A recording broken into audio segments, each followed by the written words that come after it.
জেলা পরিষদের মেম্বার, পঞ্চায়েতের প্রধান উপপ্রধান এবং কাউন্সিলর, এরা ছাড়া অন্য স্ট্যাটাসের কোন লোক এই ব্যারিকেডে ঢুকবেন না। পুলিশ প্রশাসনকে সাহায্য করবেন। যেখান থেকে যেভাবে মিছিল আসবে, পুলিশ প্রশাসন যেভাবে দেখাবে সেই ব্যারিকেডে বসে পড়বে।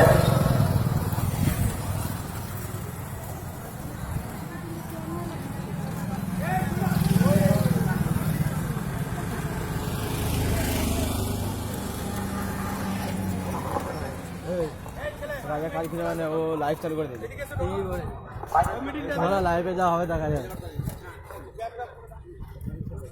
লাইভ করে ভিডিও করছি।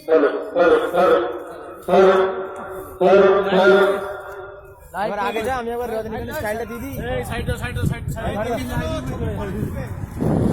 ছবি করে তুলবি, মামা বলে তুই সাইডে চলায়। না তোমাকে না, আপনাকে কিছু বলিনি আমি। কাকে বললি? না না, ফটো তুলবি তো। বড় বিশাল মাস্টার হয়ে গেছে নাকি? না আপনাকে আমি কিছু বলিনি। আমি